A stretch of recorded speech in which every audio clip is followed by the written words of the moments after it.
Hello, everyone. This is criminal profiler Pat Brown, and this is Patron Hangout number 157. Y'all sending so much stuff for me to talk about today. I'll see what I can get through, and if I can't get through it today, I'll move it to next week. So I want to say hello to everybody who is in the chat room. Sarah is back. Sarah went missing for a while, presumed dead, but she's not. So we're happy to have her back. Jennifer is here. Michaela is here. Harp is here. Let's see, Alt is here. I'm going to take off my glasses now because I told you I'm having problems with my glasses. Kim is here. Let's see, Allison is here. Who else? Hermandahl is here. Lady Jane is here. Let's see. Princess is here. I'm just rolling backwards now. Aisha's here. And I think I'm getting toward the top here. Antonia's here. And if I missed your name, and Benny is now here. Hey, Benny, it's early enough for you, right? It's 9 o'clock in the evening in Denmark. So we're glad you're here. Evil's here. Lex is here.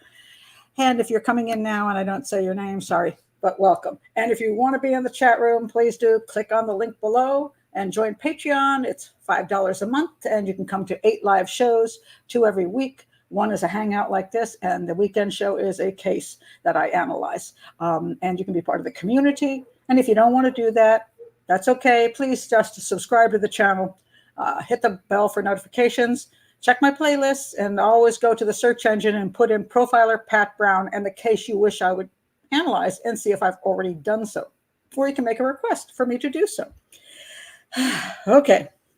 Now, since this is UK time and Europe time, I've got a few things coming from that part of the world. So I'll start with that before you all fall asleep. So what do I have? Okay. Just a short one, which is just really sad. This is kind of the state of affairs we see happening around the world. You have this poor gentleman. His name is B. Macaulay. And he went for a nice little walk in Leicestershire Park, and 5 kids attacked him. And I mean kids. They were teenagers, but let me tell you how old they were. This is what really is amazing. Now, horrifying. And he died of the attack. So they murdered him. And let me find it here. Because I want to tell you the actual ages. Here we go. They're holding a 14-year-old boy. He's the oldest in the group, a 14-year-old boy. And there was a 14-year-old girl. And there were, let's see who else was here. There was also, now they made me register for this one. Hold on. Really? I have to register now? I'll do it later. I'm not going to do it at all, but okay. I love it when these pop-ups come in. So anyway, yeah, he was walking his dog. That's all he was doing. This poor guy, 80 years old, walking his dog, as he always does, and in a very lovely area. And it wasn't even nighttime. It's Franklin Park, 6:30 p.m. And he got first verbally abused by a group of youths. Now, they don't say what the motive was or what they were verbally abusing him about. Now, I know some people are going to pretty much jump to the conclusion that because he is from India, it might be a hate crime. And they're yelling rude things at him because he's not looking British, even though he might well be British. But they don't have that information yet or that motive. But one of the things I always point out when it comes down to what's called a hate crime is that a motive for hurting people often just comes from the desire to hurt people and some kind of psychopathy or some kind of group psychopathy. So would they have attacked somebody else who wasn't Indian? Perhaps. Would they have attacked me as an older woman walking through the park and thought it was simply fun? And I don't know. Sometimes it is racial. Sometimes it's cultural. Sometimes it's just for fun. And they don't know yet. But they say they don't know the motive yet.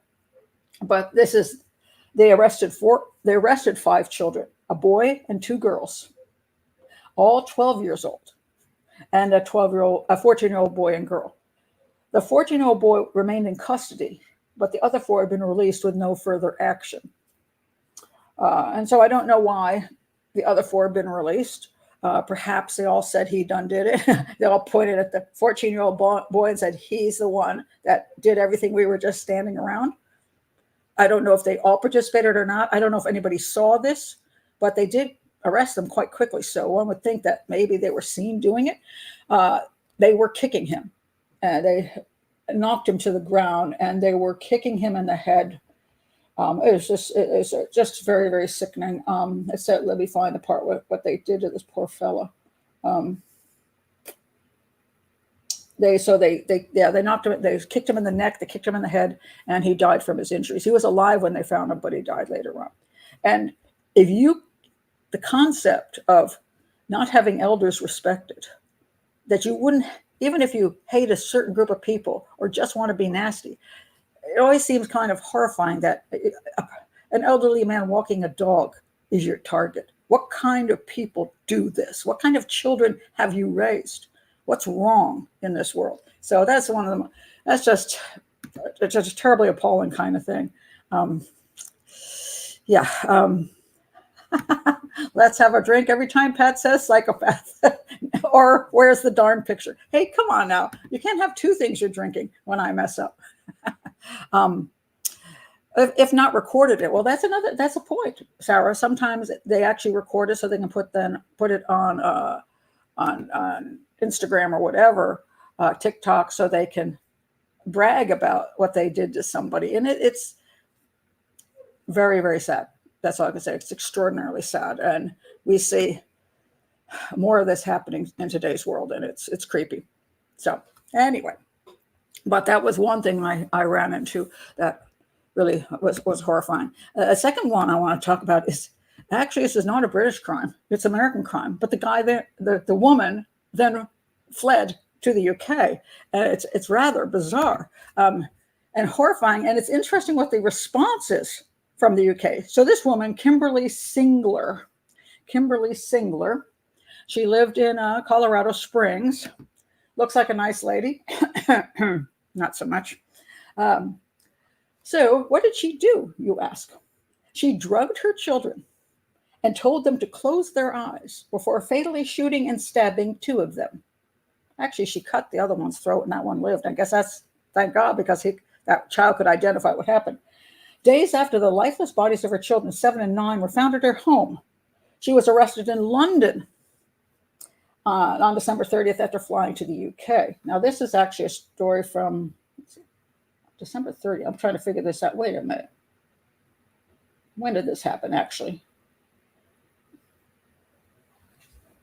On December 30th. Hold on, I'm having a... Oh, she did this. Okay. I was wondering when this happened. It happened December 19th. I think that what they're saying there is 2023. And then she flew on December 30th to London. So, and so she got arrested in London. Now, she is resisting the American attempts to extradite her on the grounds that her alleged crimes, which she denies, which they have pretty good evidence of, because a third child survived. And when the child was in foster care, he said, the child said, Mommy did it, and explained exactly how Mommy did it. So it wasn't an intruder. And if it was an intruder, why is she fleeing the country? She was in a custody battle with her husband. So she is now saying that they shouldn't extradite her on grounds that her alleged crimes carry an automatic sentence of life without parole, which her legal team argues is a breach of the European human rights law.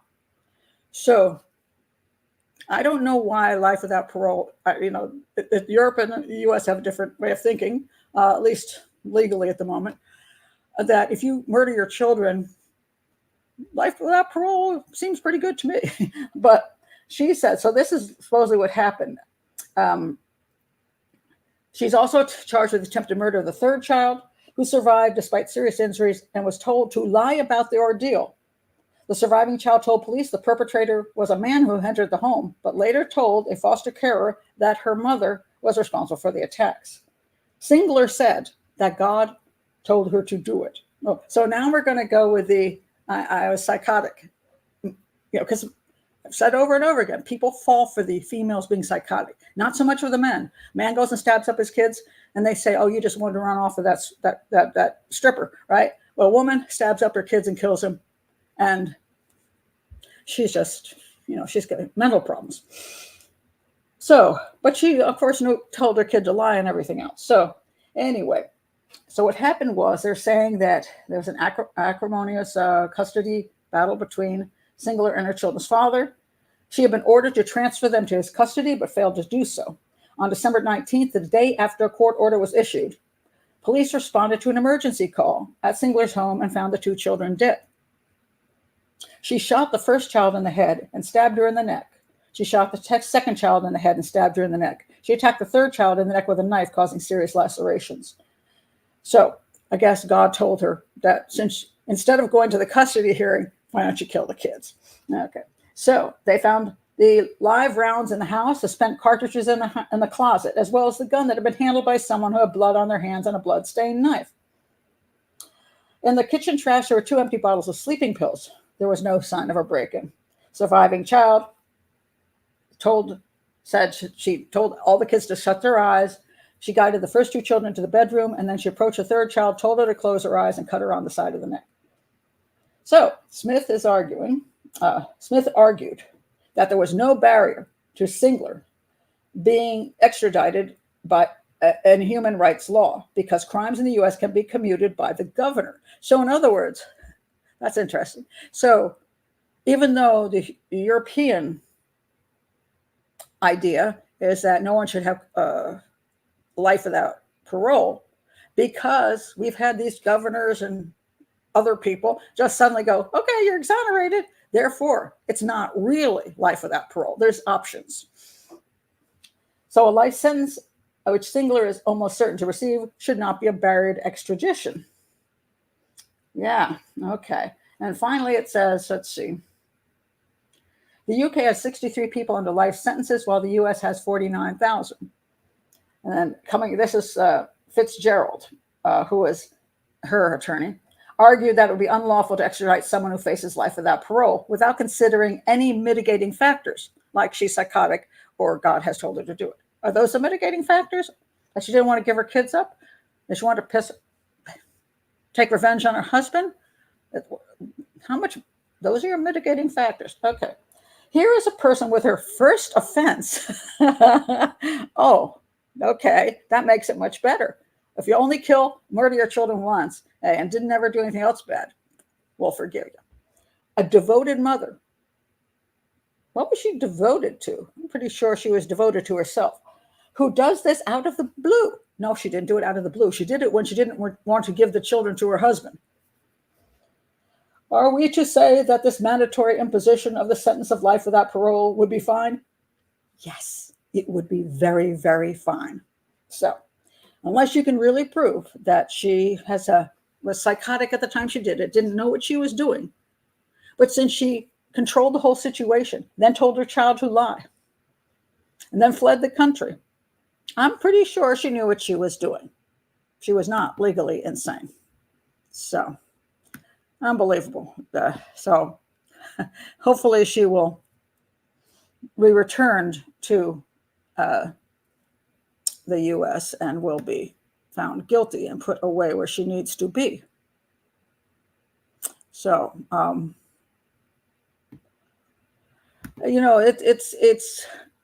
it's more unusual for a woman to be physically violent toward her children than a male. Most children, what's most in danger for them would be boyfriends of mothers, because the boyfriend doesn't really care about the kids anyway. And then fathers who commit mass murder when he's lost his job and he's failing financially. And then he kills himself and everybody because he just doesn't want to continue, doesn't want them to continue without him. Then there's those who kill everybody to run off with a girlfriend. So it's rarer for a woman to do it, although there are those cases. But when we have those cases, a good portion of the time, people excuse women and say, well, she's a mother. She couldn't have done this. She bore those children. She She was the one that probably spent more time raising those children. She couldn't have, unless she was crazy, she couldn't have done it. She couldn't have done it on purpose in cold blood.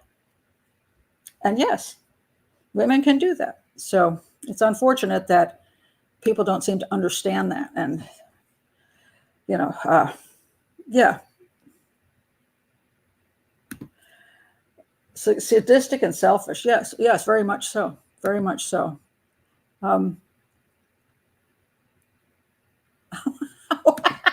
Say what? I have a certain way of saying certain words, like that of the Brahmin class, and it suits her well.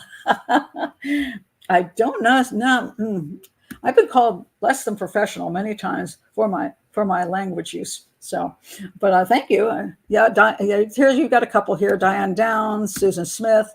Oh, yeah, I can't remember half the names. That's why when people say, "You remember this case?" And it even could be a case I worked on, and no, I can't remember it. I have to look it up and go, "Oh yeah, that one." No, I forget a lot of stuff. So that's why a lot of times I have to actually read it, because I can't remember all of those names. That's true. All right, let's go on to the third one. This comes from Dr. Grande, and this was a request, and I thought that was a great request. And the request was from, okay, I'm looking to see where my request came from. And my request came from Sharon. Sharon had this request, and she told me to watch Dr. Grande's video and watch it to the end, which is, a lot of times, I might glance at something, but not entirely watch it. So anyway, Dr. Grande did this one, and it was about true crime producer, and his name is John Balson. He is from the UK, and the story is about, did he fall victim to dark forces of the true crime TV industry, a true crime casualty?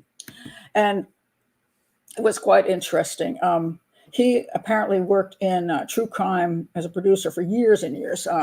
He did some other stuff too, but an awful lot of murder stuff, serial killer stuff, doing these shows that we all watch.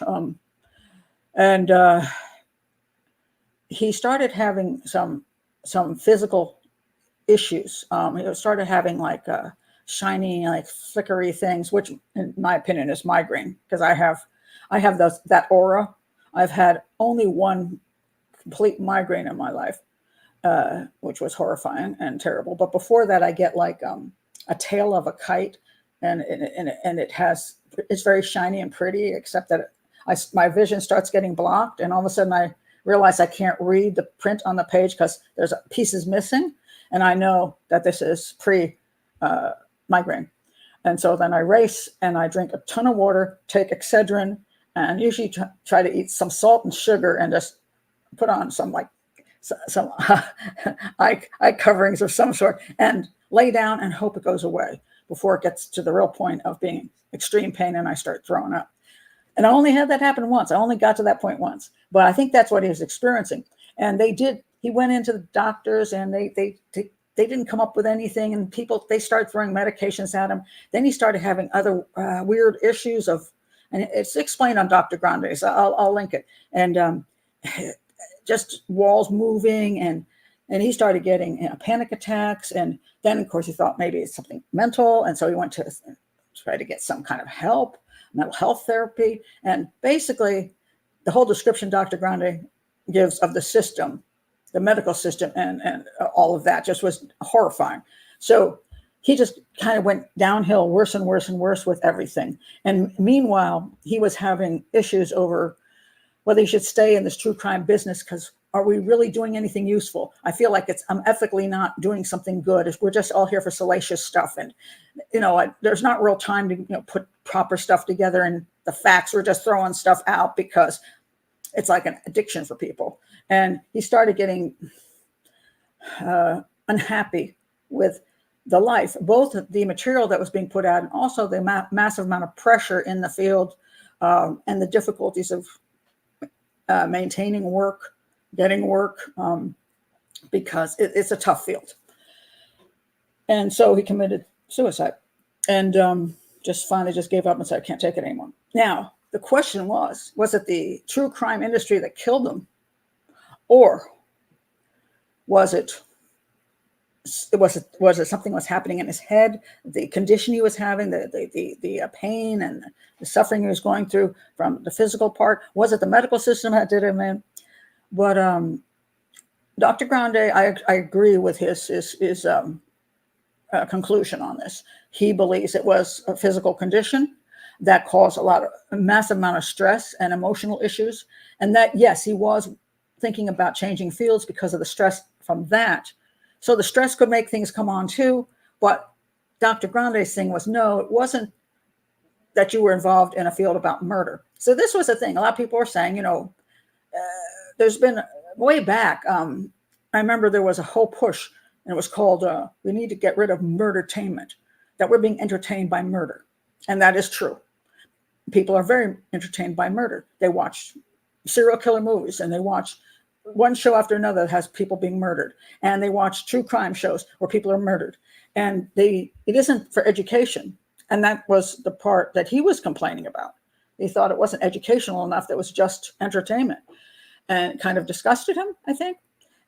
But a lot of people thought it was because he was getting inside the mind of serial killers and had to deal with gruesome stuff all the time. That affected him terribly, having to deal with talking to families of victims. That can be difficult. Seeing the crime scene photos and all that. But as I've always said, if that bothers you that much, get out of the kitchen. And the other thing I've always said about that is, you're not on the front line. When you're a police officer, first responder, EMT, firefighter, working in the hospital, in the emergency room, you're on the front line. You see things that are in front of you gruesome. You see blood pouring out of people's bodies. You see people dying. You see mangled children. You see families freaking out. It's horrible, absolutely horrible. Most people don't see that part, and producers don't see that part. Profilers don't see that part. I've had more.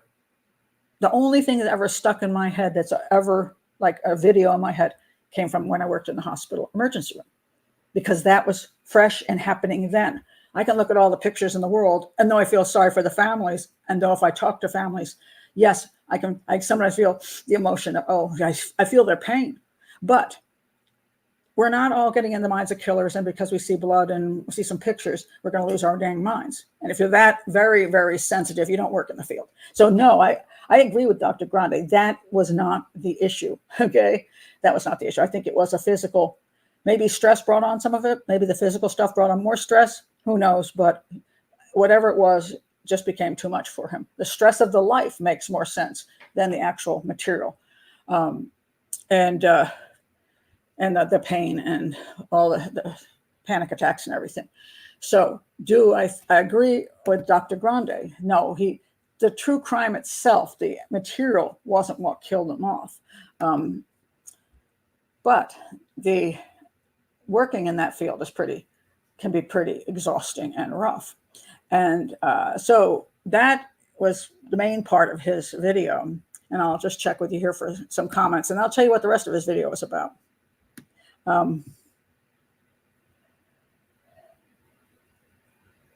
Let's see.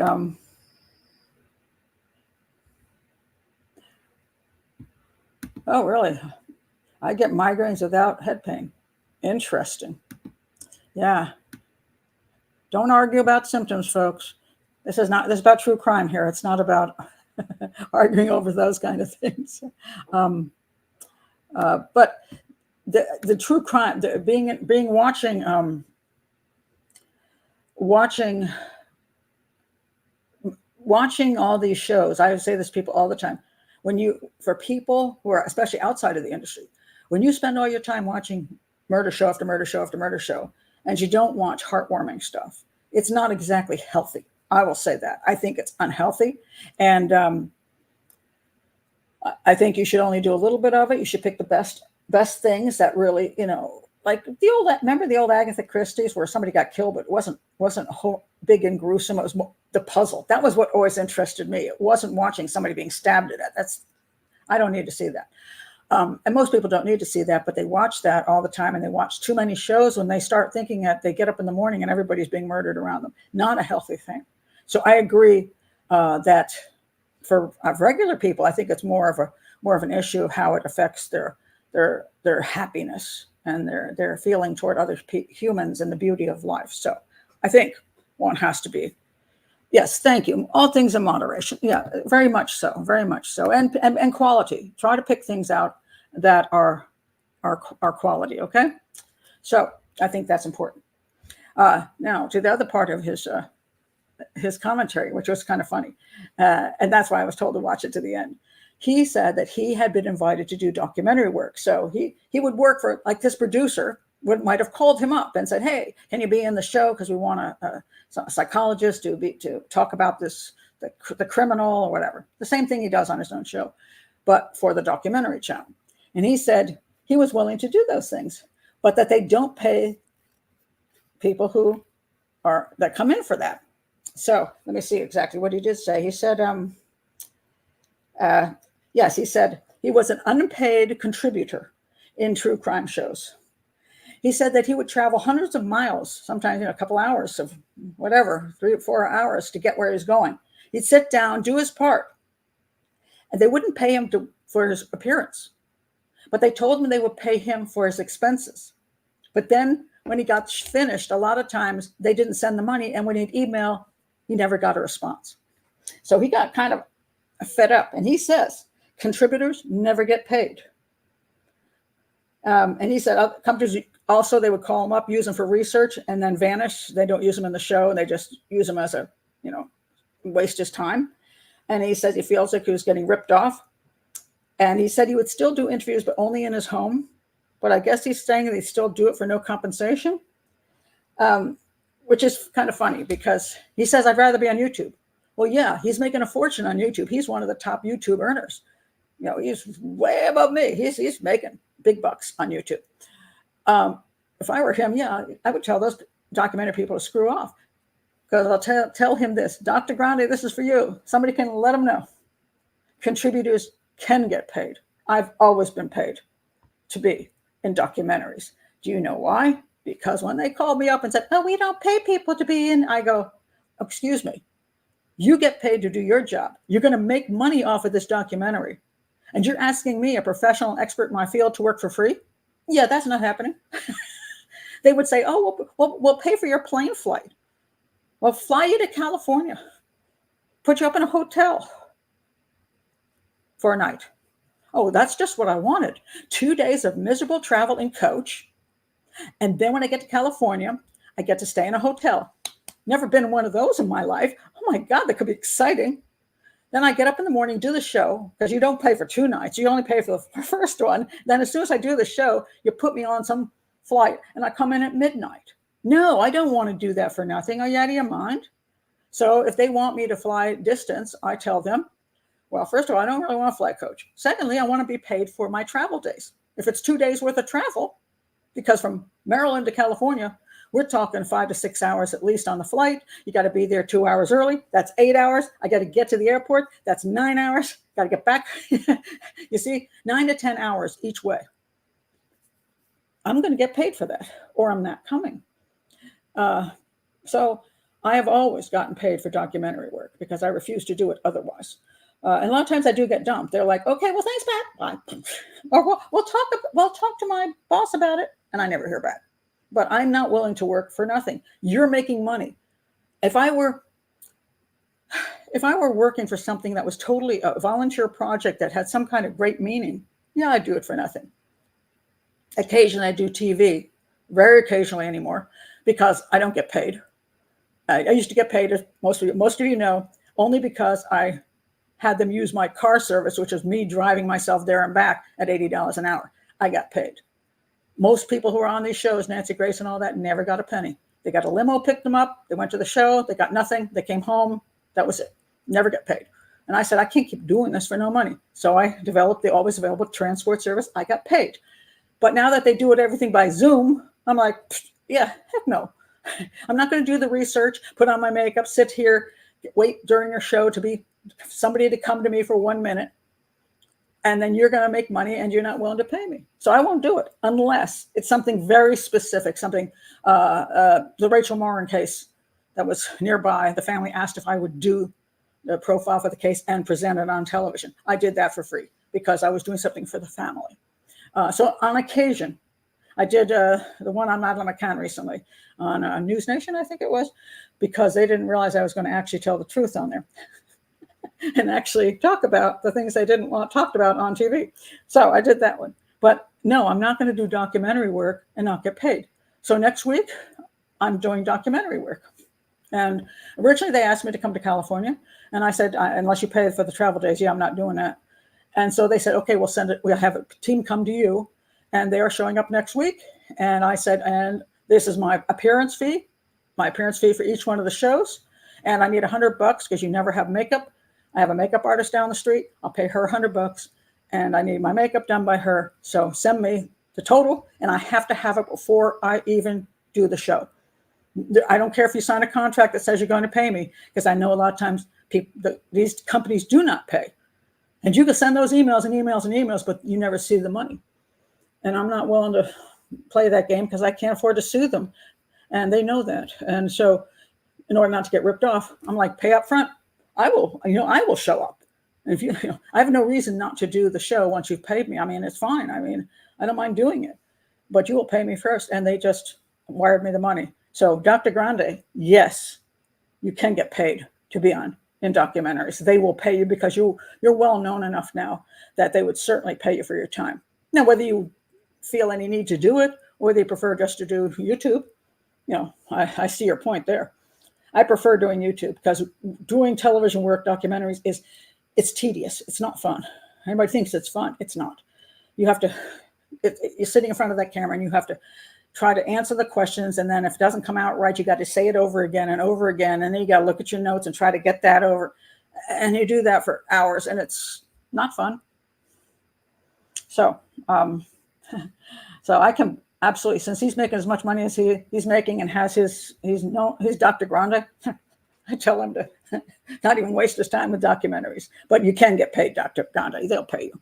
Some of them will. Some of them will pay you. Oh, I'm so glad, Princess. Since I found Pat's channel, I've drifted away from the story channels I used to watch. I want the real analysis now. Well, I'm glad because the story channels, it can be well presented as far as somebody, telling the story well. But what is the purpose is my question. What are you actually learning outside of, oh, bad guy did horrible things to somebody and the family suffered? You could say that same thing for almost every show. How creepy was the guy? What horrible things did he do? And then what's the point?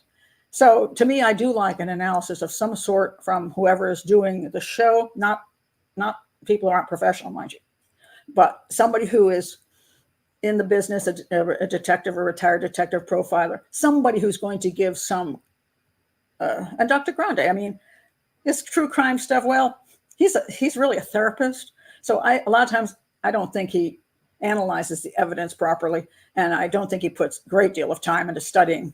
I think he does a lot of very short versions of Wikipedia and maybe two other things real quick. And he comes up with the story and gives us a little bit of, so a lot of times I'm not overly impressed, but he is funny and he's pleasant to listen to. He does short stuff. And the psychology stuff I'm more interested in than his crime scene analysis but sometimes he's pretty good at it. I mean, he's been doing it a long time now. Maybe it's just, getting some more familiarity with crime scene stuff because he's not a crime scene analyst. He's a therapist. So, but, yeah, they pay some people. Yeah. But the problem, the millions. Well, the people the hosts of shows get paid ridiculous amounts of money. That's like Nancy Grace got a ton of money. But the people on the show, they weren't paying anybody. Now, maybe the couple of those lawyers who are buddies, maybe they got paid. But the rest of us who were on the show, we never saw a penny. I never even met Nancy Grace. People think I was in the studio and we were buddies. I never even met her. The only reason I got paid for that show is because I have my car service. And so I paid $80 from the time I left my house to the time I got back. And that's why I was always so cheerful because I was getting paid. They just didn't know it. So. Yeah. Oh, well, yes. they will pay somebody who everybody is in huge demand, especially reality show crap. They will pay a fortune for. And that's the thing. They won't pay the experts though. Experts are, well, dime a dozen. I can always get a professor from a college or somebody someplace, and they may not be as good, but if I don't have to pay them, so what?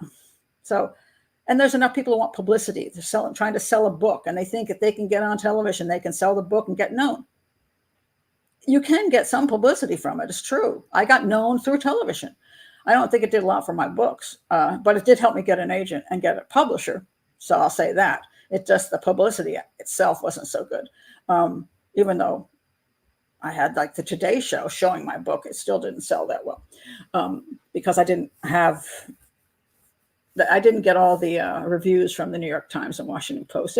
That's a whole story. But yeah, so Dr. Grande, you can get paid, but whether you want to, it's another issue. So anyway, speaking of taking a break from things, somebody just asked me about the cat. The cat is he's coming in at night, but he's being a little surly in the last couple of nights. So instead of laying on my floor for a few hours, he just eats and gives me the stink eye and then walks out. So the other night I played tough love with him, and I held out the spoon with the treat on it, and he kept backing up, and I'm like, and we did this for like 30 minutes, and finally he came up and ate off the spoon. I'm gonna win. But speaking of animals, so this is my recent painting. So this is a bearded dragon. So you have to have some pleasant things in your life. So hi. So, and that is in pastel, because I do mostly pastels. So thank you, Sarah. Appreciate it. Lizards are not everybody's thing, but some people like lizards, and I'm one of them. So, all right. Thank you, Harper. He is cute, isn't he? He's got a nice smile. That was my lizard. Call him Smiley. So thank you, Princess. Yeah, I enjoy doing pastels. That's one of my peaceful things that I do for the fun of it. Okay, now, just for some quick stuff, because every once in a while you see these things, you're like, what the heck? So there was this huge crime. Check out this huge crime. So this was all over everywhere. China, outrage after child locked in plane toilet. Oh my God. So horrifying story. And it is everywhere. I mean, everywhere. Remember I tell you, it's just a game of, they basically just plagiarize. This story about this toddler being locked in a bathroom on a plane. Nobody was talking to the toddler's guardian or the people on the plane. Maybe one person who wrote the original story, and then everybody else just stole the story. This is not the way journalism is supposed to be, but this is the way they do it. So CNN, let me go to the CNN story. You see, CNN even has that, so it's not just, there's these channels out there which like have some weird letters and you don't even know what they are. They have those stories, but when you see it on major networks, they should be ashamed of them themselves. It was on CNN, and it's also, it's on the Daily Mail, but I want to, I'll find the CNN one, because Daily Mail is considered tabloidish. So let's go to one that is supposedly not a tabloid. A toddler cried nonstop during a flight. 2 strangers locked her in the bathroom. I mean, that's horrific. So right now, what do you think happened? I just want to see from that headline, what do you think happened? And that is the headline everywhere. Toddler locked in bathroom by strangers. What would you think? So I'm having a drink here while you...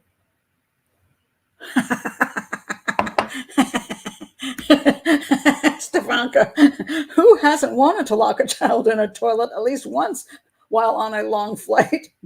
True that. Mm-hmm. But that's a good point. Kidnapping. Okay, well, seems fair.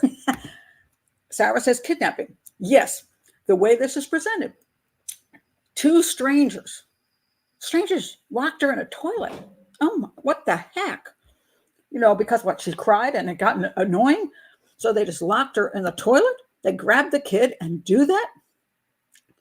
Oh, so you ask what was the parent doing about it? Okay, that's a good question. Toddler locked herself in. No. They how the toilets lock? Okay.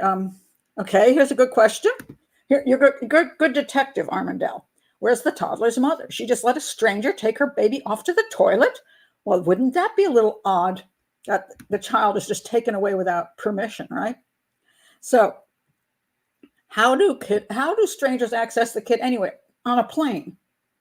And where is the child going to be? On the parent or guardian's lap. So what? They just snatched the child up, took it in the toilet, and kept it in there? I mean, yes, it is a clickbait headline. But it's on every single channel. That's what someone who didn't want to hear all that crying decided to take matters into their own hands. See, yes, that sounds like two strangers did something which was essentially kidnapping. If you take a child without permission and take it to a place and restrain it, that is kidnapping. But all the headlines are doing that. But that's my point. Yeah, I understand clickbait on YouTube channels and stuff like that. But this is supposed to be, I personally am not fond of CNN, but that doesn't mean that they shouldn't have journalistic integrity. So let's say what it actually says here. 2 airline passengers who locked a stranger's crying grandchild in a plane restroom have caused outrage in China. Well, how much outrage in China? Again, I love it when people say outrage. It's like, oh, Americans are outraged. What Americans did you talk to? Like 2 Americans at the airport? Who did you talk to who's so freaking outraged? Did you talk to enough people to determine if there is real outrage? Because I went over to Daily Mail and I looked at the comments, and do you know there was no outrage there at all? There were like 1,000 comments and none of them were outraged. They were actually like, I get it. So where did the outrage come from? And sparked a heated online debate. By whom? Who started the heated online debate? Probably all these garbage media outlets. How you're supposed to handle upset children in public places. The incident went viral this week after one of the 2 women involved posted a video on Chinese social media which showed them inside a locked lavatory with a wailing girl, which appeared to be about 1 year old. Okay. And this is this is the picture of, she put it up herself. She's, and you can see she's a woman. She's holding the child. Okay. And she said, now, we won't let you out unless you stop crying. A woman sitting on the toilet told the toddler as she struggled out of the adult's lap and reached for the door. Okay. Still sounds awful, right? As the girl stopped crying, she stopped crying. So as the girl stopped crying, the woman filming the video picked her up and told her, if you make any noise again, we'll come back to the bathroom. Now, also, when you have a written statement, you don't know how it is said. I didn't see the actual video. If you make any noise again, we'll come back to the bathroom. Or if you make any noise again, we're going to go back to the bathroom. More likely for a 1-year-old. Now, listen to this. Now here's the next part. The toddler was flying with her grandparents and cried nonstop during the nearly 3-hour flight. The 2 passengers took the child to the restroom to educate her. Now, first of all, educate. That is a terminology that was a translation, I think, from Mandarin probably, or whichever Chinese language they were speaking. Educate.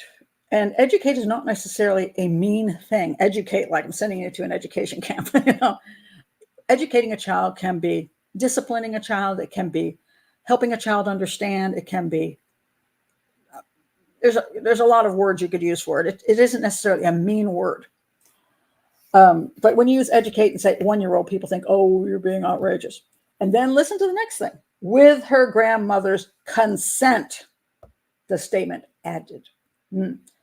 So the grandparents were there, and the grandmother didn't know what to do with the kid. The kid's shrieking its little brains out. And it is old enough to, and they said they thought the kid was 1. The kid could have been 2. I thought the kid was 2. So But the kid's shrieking its head off and obviously understands things.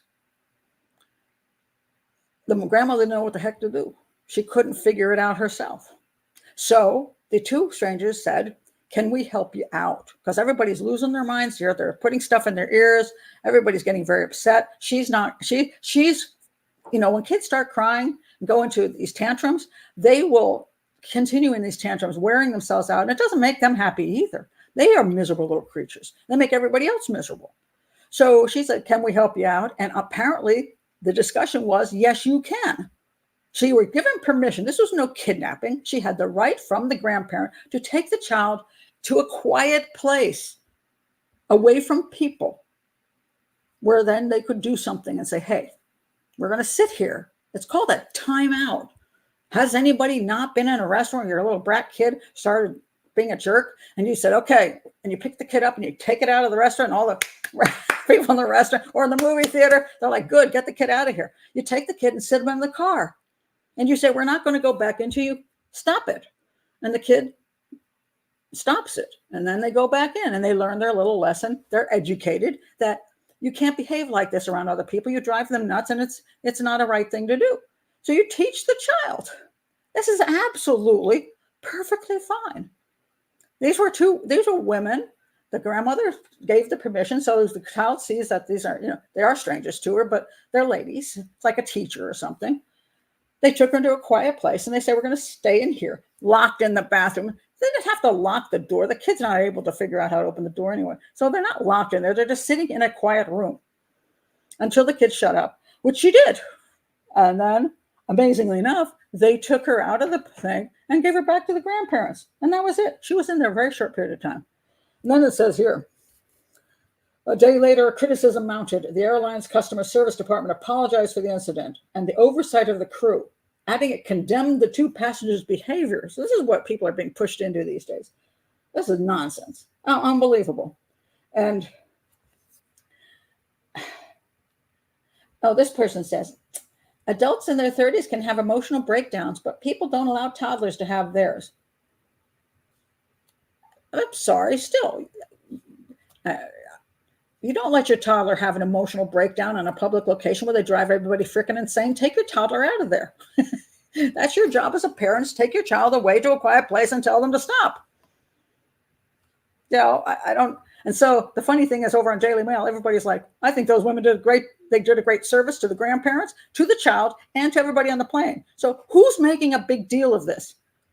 So no, I think the ladies who put it up probably shouldn't have put it up because, they probably thought they were just like, oh, hey, we helped out. And then there were not everybody. A few people decided to cause trouble because there's always those people out there. And they call the airlines and accuse them of allowing a child to be kidnapped and tortured. And now the airline thinks they have to apologize. It's just nonsense. This is everything blown out of ridiculous proportion in our world today. And the media, shame on CNN. For putting this article up. They have no reason to do it. It doesn't need to be on any media channel. If it's on TikTok, oh, well, so what? That anybody can put something up on TikTok or on YouTube. But if you are a major media channel, shame on you for doing this stuff. But again, you don't care either. You want clicks because you're not real journalists. Mm-hmm. Yeah.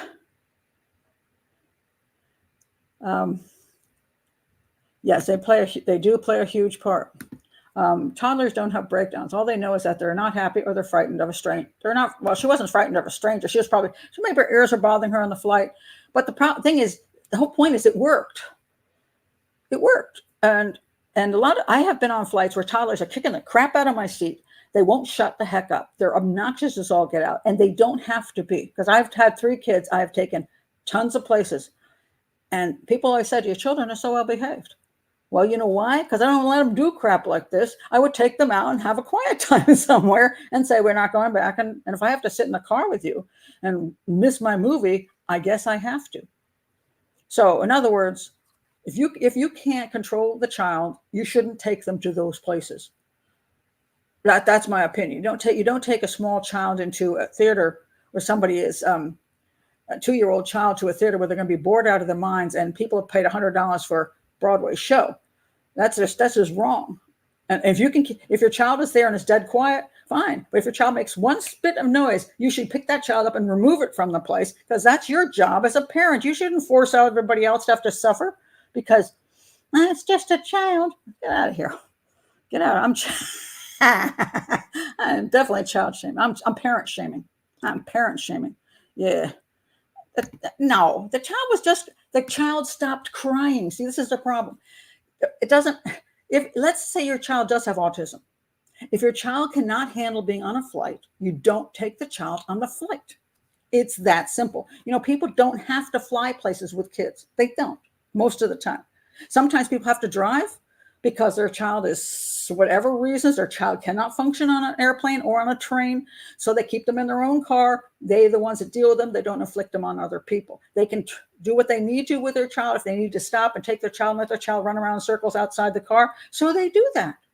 That's what they do. So you have to evaluate as a parent. It's your job to evaluate your children and make sure that you put them in proper circumstances and you don't torture other people. I don't understand this concept that your child should be able to do whatever they want because they have issues. No.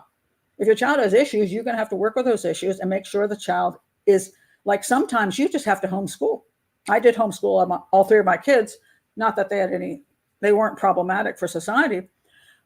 But let's add a child that was very, very difficult. And if I put that child in a regular classroom, the teacher couldn't teach and the other children couldn't concentrate. I have no right to do that. Now, should I demand the government has appropriate place to put my child? That's a whole nother issue. But in my opinion, if I only had the choice between that putting a child in a regular classroom who can't handle it and keeping the child home, I'd keep the child home. So, and then I would teach them there or find some other circumstance. But the concept that you have the right to take your child into a restaurant and have them be children in the restaurant. Yeah, when you go to you go to a children's restaurant and they're supposed to be able to shriek and run around, that's fine. But don't take them to a fine French restaurant and torture all the other people in the place. They're trying to have a beautiful romantic evening and your kid is shrieking up a storm. No, I'll shame parents in a heartbeat. There you go, Allison. I always took my children out even after a slight noise. I wasn't cross. I just said we can go outside till you're ready. Yeah. I mean, depending on the child's age. Now, sometimes child is of an age you should know better. Sometimes the child is too young to know too much better. So you just have to take them to a quiet place. And you do that. And you do it, like you say, just like that, because I would be embarrassed to sit there with a kid who wouldn't shut up or would just crying. I mean, I used to go to movies with my baby. I was always nursing. So, I just nurse a child for 2 hours straight. That way she wouldn't make any noise. But if she did, I was out of the theater. Either I was out or my husband was out, and we just took the kid right straight out of the theater. And people are like, thank you. And, one of us missed the movie. Big deal, But it's more right for us to miss the movie than everybody in the theater should miss the movie. So, You're terrible. Airlines should provide dog cages and mini ball gags. Well, there's that. There was that. Okay. I just thought that was an interesting story that I was like, wow, that's really out of hand, that story. This is just a quick thing. Airlines are now warning about these keychains. And if you look at the keychains, they're cute little cats with like pointy little ears that are really good. They're basically, you put your fingers through that and through the eyes, and then you take the ears and you stab the person in the eyeballs with them. It's a really good little self-defense thing, but probably not allowed on planes. But I don't know. It's kind of creepy. It's kind of a good tool, actually, a good self-defense tool. Ooh. But just in case you want to buy one, but don't go through TSA with it. Yeah, don't do that. Another little story I want to talk about is this. We have had an upswing. Is that a word? Upswing? Talk about my Brahmin grammar skills. Okay, sometimes I can't remember English. Okay, this is Yana the dog. Somebody was walking this little dog in near my neighborhood, relatively near, and two guys came up with guns and grabbed the dog, and they managed to somehow they managed to find the guys and return the dog to her, and the dog survived, thank God. And she got her dog back. But there has been, which I thought was interesting, and I'm not sure why this is. I don't know if it's the cost of the dogs and people can sell them and make money. I'm assuming that's the reason. let me find this one.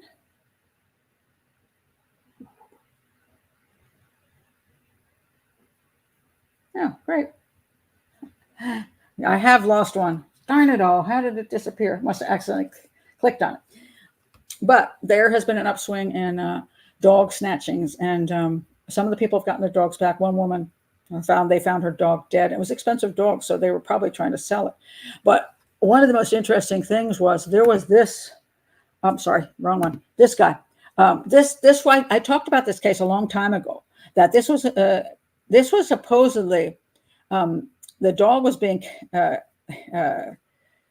a dog sitter, and she was driving with the dog, two dogs actually in the car, a German Shepherd and this dog, and she said somebody attempted to carjack her in the Fort Washington area of Maryland, and took the dog. They came out with guns. She said she had pulled over the side of the road to check her GPS because she was looking for a place to eat, and these two guys popped up and pointed guns at her and took that dog, which is the very expensive dog, and that dog has never been returned, and they don't know what happened to it. When that happened, I analyzed that crime, and I looked at the location, and I said to myself, this story doesn't seem true to me. The location she claims she pulled over to look for this, whatever she was the food place she was trying to find, I believe she could have pulled over, but that's not a location that just accidentally, a couple of carjackers just were there, because it was an isolated spot of the road. So why would they be there? They didn't come from another vehicle. They just were there on the road. So the whole story stunk to me.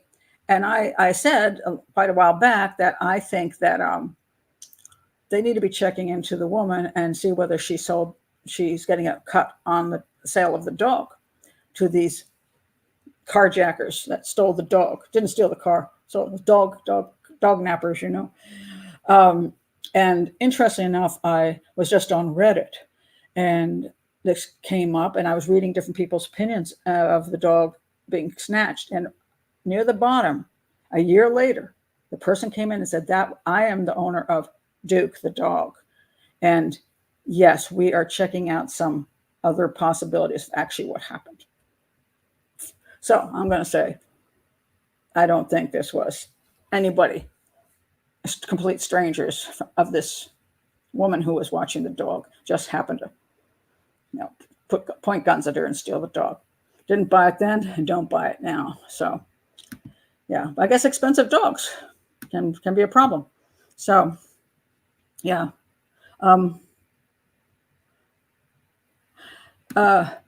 Kind of do insure purebreds for death here in SA. SA is, where are you at? I forgot.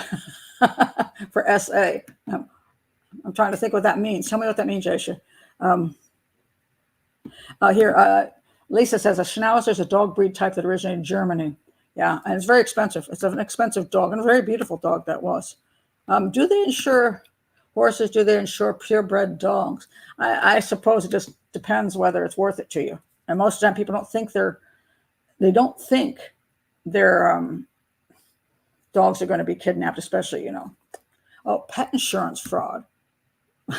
Well, that's another interesting possibility. God, pet insurance these days is outrageously expensive. It is a Schnauzer, yes. They lose a lot of value without the papers. Well, you have to understand that when people sell certain dogs, the people who get them aren't necessarily concerned about the papers. I mean, if they can sell that dog for a couple hundred, they may be perfectly happy to get a couple hundred. And the person paying for it isn't really worried about the papers. They just want the cool dog. So yeah, ladies gaga dogs. That was another shady story, wasn't it? Yeah. So it's interesting. We have these dog thieves, and it's getting worse. So all kinds of weird things that are happening. Yeah, very strange things. Let's see, which story do I want to do? Let me do this guy. Now, people should get the proper sentencing for things, in my opinion. So there's this fellow. This is Pastor Rudolph E. Brooks, a founder and senior pastor at Kingdom Tabernacle of Restoration Ministries in Washington, D.C. It's about 20 minutes. It's his ex-church now. about 20 minutes away from me. Now, what did this guy do, you ask? And he just got 18 months in a federal penitentiary. That's it, 18 months. And you think, okay, well, maybe he didn't do anything so bad. All right. What did he do? He stole $3.5 million of COVID relief funds. That's what he did. So this is a pastor. He's a 48-year-old pastor from Cheltenham, Maryland. Been sentenced to 18 months in federal prison for fraudulently obtaining over $3.5 million in COVID-19 Paycheck Protection Program loans and using part of these funds to purchase a Tesla. Now, it's not just a Tesla. Wait till you hear what he actually purchased. Okay. He also gets 2 years of supervised release and mandates the forfeiture of significant assets, including properties in Maryland. So yeah, they are scooping up everything he owns, which he 100% deserves. Now, what he exploited this relief funds by falsifying all kinds of documents to get loans. Now, this fraudulent activity centered around his businesses: Cars Direct, Bob's Motors, Kingdom Tabernacle, and something else. He inflated employee numbers and payroll expenses, securing millions, which he then misused for personal expenses. Notable purchases included 2018 Tesla Model 3, a property in Upper Marlboro, Maryland, which is about 1 mile from my house. I moved here, and I looked at, by the way, I put his name into the Maryland case search, the criminal case search. Whew, he's got 3 pages. Anyway, he pleaded guilty to charges of wire fraud and money laundering. As a result, he had to forfeit over $2 million. Well, I just wonder if he's got some of that millions stashed away, right? Now, listen about this guy. In an interview in 2018, he said he knew he was called by God when he was about 4 or 5 years old. He further noted that he was raised in the church and his father was a minister. His church's website describes him as a man after God's own heart and a whole lot of other people's money and has a passion for God's people and their money. Yeah, okay. Yeah, sure. And then what else did he? I want to find the one where I hope I didn't lose that one. I really don't. All the rest of the stuff he bought. It's incredible. Let's see. He actually bought. Okay, here we go. He used his funds to buy 39 used automobiles. So he was reselling the automobiles. So, obviously he had a car thing too. So he did all that. He also bought a bunch of property. He also spent his money in restaurants, retail stores, grocery stores, automotive auctioneers, and mortgage payments for his fancy new home in Upper Marlboro, because they have big houses over there. So he was up for 20 years for stealing $3.5 million. He ends up with 18 months. That's what's wrong with our system. 18 months. I know it's a white-collar crime. I do. He didn't kill anybody. But he stole $3.5 million knowingly, forged all these paperwork, used all that money for his own gain, not for the church. Because I looked at that church, it's pretty small. So he didn't put any money into that. So for his own gain, so he can run around and get a fancy home, run around with fancy cars, and build up a huge amount of money. Now, he resold those cars pretty much. And so I don't know how much more money he's got stashed away someplace else. And if I were him and only end up 18 months, and maybe he'll get 6 months off for good behavior, he might end up there for a year. And then he'll come out of prison and he'll go and he'll say, I have learned my lesson. I was a weak man. And he'll give this story. He'll go back to being a pastor someplace. He'll start a new church and everybody will feel sorry for him. And then, as a matter of fact, people do feel sorry for him. Let me read the ones where some of the comments of a guy who steals that much money. And he's supposed to be the most ethical, moral human being on the earth because he's a pastor. Let's see what it says this. Pastors are judged more harsh. Oh, no, wait a minute. Let me go here. Let he who has no sin cast the first stone. Okay, that's biblical, but I haven't been stealing $3.5 million, and I'm not a pastor of a church. So, really? Okay. This person was right. This guy is an immoral crook, and that's correct. 18 months, I thought crime didn't pay. And hopefully the flock won't be fooled again if he starts a new church. He probably will, because he's probably a shameless psychopath. So he also talks about the other luxury vehicles he purchased. And this person was pretty upset that he only got 18 months in prison.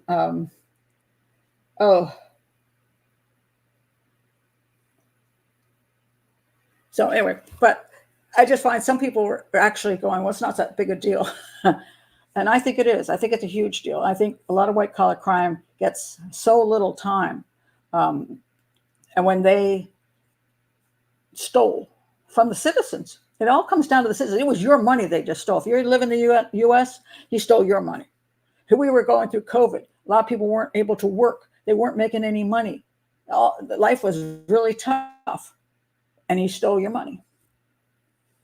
You should be madder than hell. And he should be getting at least 5 to 10 years in prison. But how he got that crappy little light sentence, I don't know. Yeah, he will be out for good behavior. He will. And he'll play the game because he's good at it. He's got probably a very good speaker. If I met him someplace, I probably think he was a really nice man. He'll have all the right things to say. Yep. Weevil says, I'd steal $3.5 million and not ask anyone or anything for forgiveness. Well, at least you're honest. Oh my God. Just unbelievable. Speaking of people in my neighborhood, I hope this guy gets put away for a really long time. Elementary school teacher. Hold on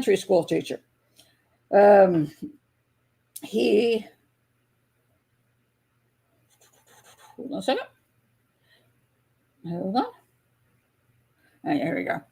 This guy lives in my town in Bowie, Maryland, which is appalling. He's an elementary school teacher, not in my town at my granddaughter's school, thank God. But he is in a nearby town at their elementary school. After searching elementary school teacher Mark Cobb's apartment, they found a bag with several pairs of children's underwear and hundreds of files of child pornography. The Child and Vulnerable Adult Abuse Unit detectives were notified of the situation between 44-year-old Cobb of Bowie and a former student who was 9 years old at the time this started. Went on for a year that he was sexting with a 9-year-old. He taught at the Cooper Lane Elementary School in Landover Hills.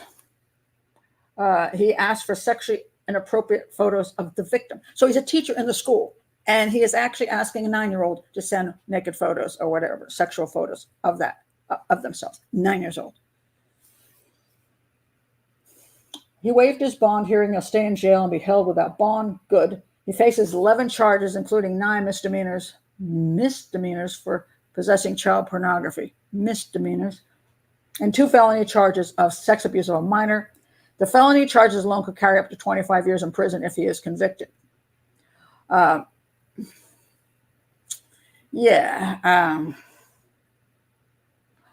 I can hope is he gets the full 25 years, because if he gets a year and a half and some time off, I'm going to be really pissed. Unbelievable. A person who is in that position, who does that to a child. Personally, I'm okay with life. Absolutely, because that person is a danger to every child from then on. That guy should never be out of prison. So he gets out of prison. He was what? Let's say, how old is he now? Let's say he goes for the whole full 25 years. He doesn't get any time off. Comes out and he's 69, my age. You don't think a 69-year-old man might be interested in sex with a child who is already interested in sex with a child? And he's going to spend his years in prison. You know what he's going to be doing? Daydreaming about sex with a child. And he's going to run those little films through his head. All those pictures he once saw, they're going to be in his head, and he's going to be jacking off in his prison cell to having sex with a 9-year-old. Never should see the light of day again. Elementary school teacher. I'm always kind of surprised, in the old days that guy wouldn't have survived The parents of those kids in the classroom would probably come after them with those pitchforks and stab them to death. And now I hardly hear anything. This is the first time I ever heard about it. It's like we're very, very laid back these days about what people do to other people in our own communities. I understand it's something is 10,000 miles away, you're like, whatever. Right here. Oh, and I want to point this out before I check your comments on this. When I was talking about Dr. Grande and talking about the fellow, the producer dealing with the crimes, and I was saying people on the front lines. So my daughter, who was a detective with the same county that this happened in, she used to be in that department. She was with child abuse, and that was the hardest job she ever had in the police department. She said when she went to Homicide, she thought it was quite a relief. And you think, what the heck? Because in Homicide, she said, well, most of the time, the person gets killed, you're like, drug dealer. Yeah. Now, sometimes, of course, it was terrible and sad. But when she was in child abuse, she saw what you're hearing about now, all these photos of this child. She saw videos. She saw photos and videos of children being sexually abused and physically abused. That was a burden. And she doesn't have PTSD, I'd be surprised. But during that whole time, I remember she would come home and say, I don't want to ever talk about any of this stuff. I just want to watch Disney movies. And she worked in that department. She worked in a long time in that. And that's the hard, I think, I agree with her. I think that's the hardest one to work on. If you're going to be a detective, robbery, domestic abuse can be, or at least domestic abuse is usually between adults. And that can be, sometimes they really feel sad for the person who's being abused and trying to get out of that situation. Also can be dangerous. And then, of course, there's homicide. And she also worked sex crimes. But child abuse was totally the worst she ever had to deal with. And she worked there way longer than they tell you should work there. They're like, you should only work there a short period of time and you need to get out. She was there way, way too long before she finally moved to sex crimes. And so those are the people. So when people, again, I will never compare what I've ever had to deal with to what she has had to deal with. I don't have that audacity like John Douglas. Oh, I got in the mind of the killer and about to destroy me. I'll shut the hell up. That you looked at photos just like me. You were never at a fresh crime scene. I have been at a fresh crime scene. I have worked in a hospital where people have died in front of me. I've worked with rape victims right when they came in because I was actually there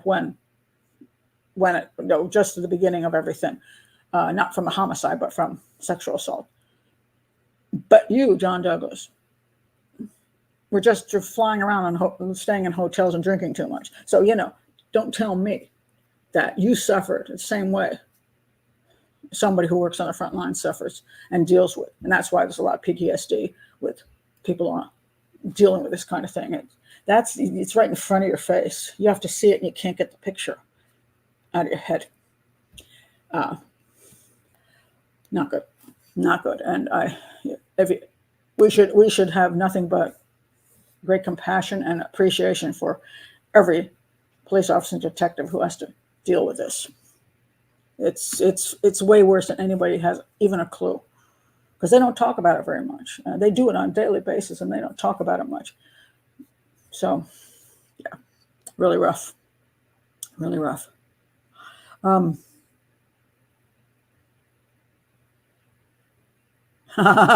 Yeah, he was a great teacher of kids, though, Pat. And the odd thing is, Michaela is actually telling the truth. That's because that is often true, because they want to ingratiate themselves with children. They want to be loved by children. So a lot of times they're really good teachers. And if you saw that thing recently where it had that teacher who was getting his hair braided by the girls in the classroom and he got in trouble, he got let go for a while, and then he finally got himself back in.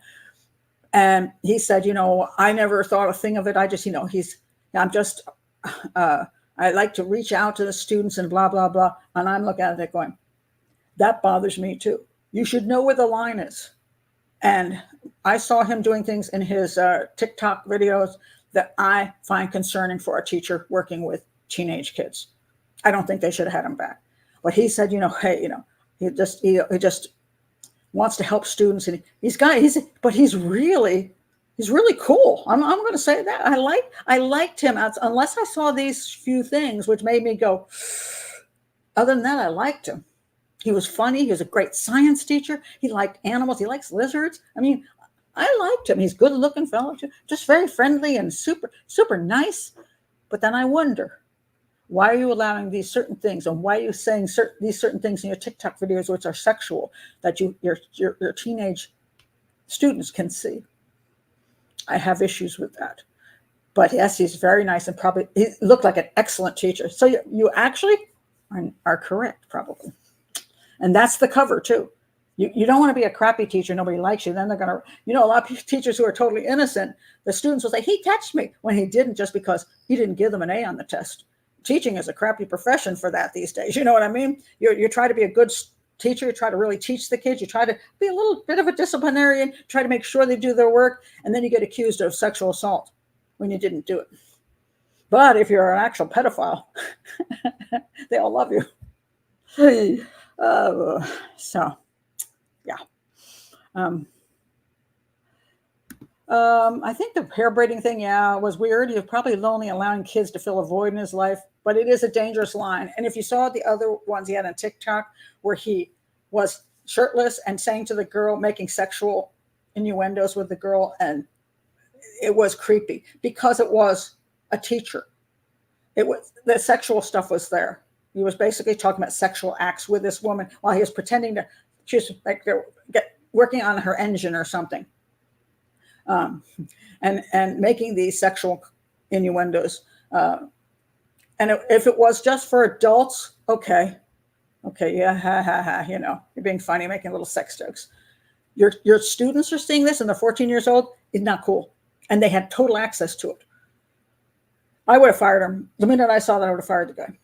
Because one of two things, either you are a ephebophile, which means you like teenage girls, or teenage boys. He definitely was for the girls. Or two, you don't have enough sense to do the right thing. You don't understand what you should and should not do, and therefore you shouldn't be a teacher either under those circumstances. And we used to see this a lot of times in colleges, especially back in the 70s. I don't know if some of you know the 70s because you're old as me. And you go to college, and I went to college with a professor, and he had a party at his house, and I think I skinny dipped with him in the lake, and I got an A. He did not. He was a little bit frisky, shall we say.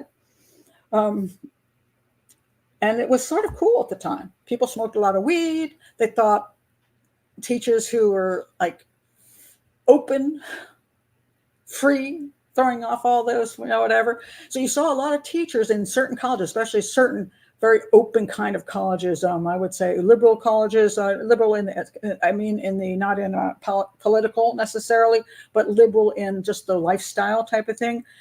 Very open. In the 70s, you've seen a ton of movies about this. The professor sleeping with the students was just not a big thing. It was actually not considered that wrong. But some of that also filtered down to high schools. Some private schools had a whole history of that. But yeah, it's not okay. Well, my organic chemistry professor asked me out after I was done with this class. I didn't take him up on his offer. Well, at least he waited till you're finished. Then you were no longer his student. So there is some level of probably you shouldn't be having any kind of relationships with the students at the college you're in, period. But, they're so tempting, you teach all these young people. You're a guy, you're like 40, and then these beautiful young 18, 19-year-old girls come in, and they're all drooling over you because they think you're so cool and so smart and so whatever. What? I mean, that's throwing out a lot of candy at the old professor. I get where the problem comes in. I mean, people are human, so I get it.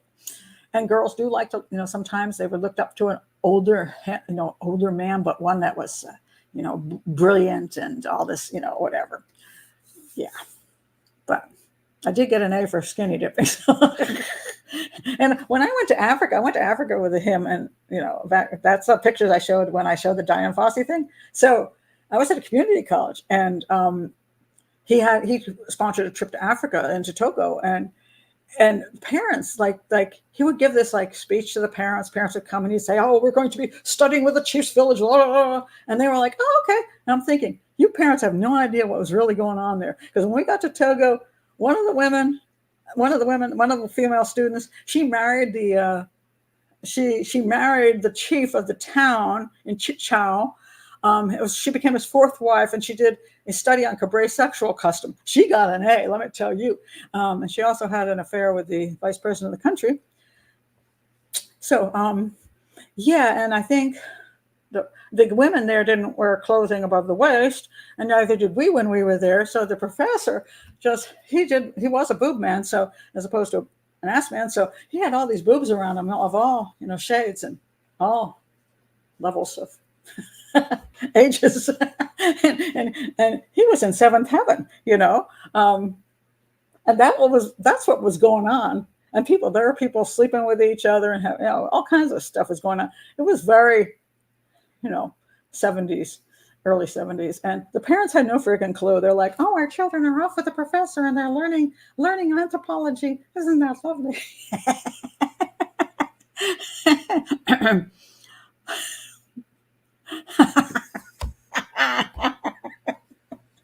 Oh my God, that's funny.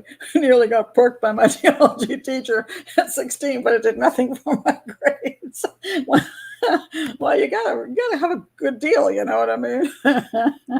Oh my God. Oh, that's funny. Yeah, I had a Taekwondo teacher who came after me and tried to seduce me, and yeah, but there was no way that was going to help me get through the next test to get my next belt. So, it wasn't worth it. Wasn't worth it. Young teacher, the subject of schoolgirl fantasies. Yeah, there is that. There really is. And, this is interesting. Lisa says, I keep seeing Donald Sutherland in his sweater and cheeks out reaching for coffee in the cabinet after sleeping with a student. Yeah.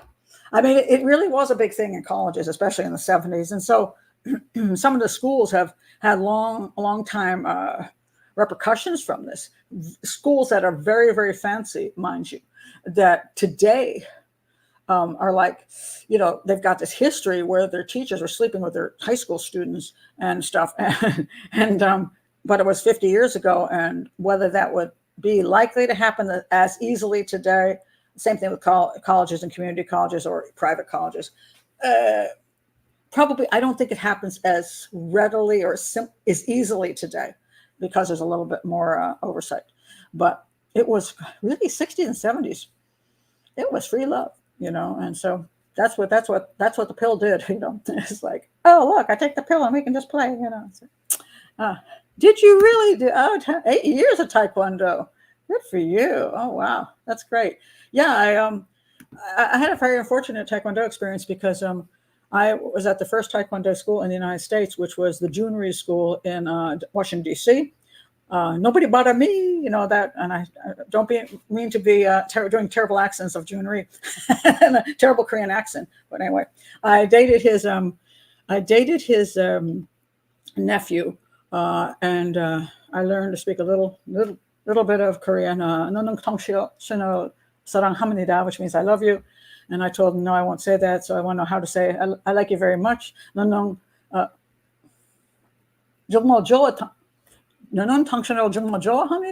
been many, many years. I was only 17. And so Junri liked me, and he wanted me to be in his upcoming film. And so I was going to go to Korea, and I was going to be in his film. And I was so excited. And then I went and fought some guy that was 2 belts higher than me. And you'll understand this, Michaela. So I shouldn't have been fighting him. They were very careless about, it was no, it was no contact. So since they weren't supposed to contact you, you're supposed to be safe no matter who you fought, which is stupid. So anyway, I'm here. and the guy comes in with, what did he come in with? Was it a roundhouse kick? But this is how I blocked myself, which really didn't work. So he nailed me in the ribs and broke my ribs. And then when I recovered from that, I'd been out for a long time, so I came back, and he threw a sidekick. Did he sidekick me? Yeah, he sidekicked me in the ribs, something like, yeah. But anyway, I came back, and then I wanted to do the roundhouse kick. So I'm like, all excited. I didn't warm up, and I went and threw this really high roundhouse kick, and it ripped out the back muscle.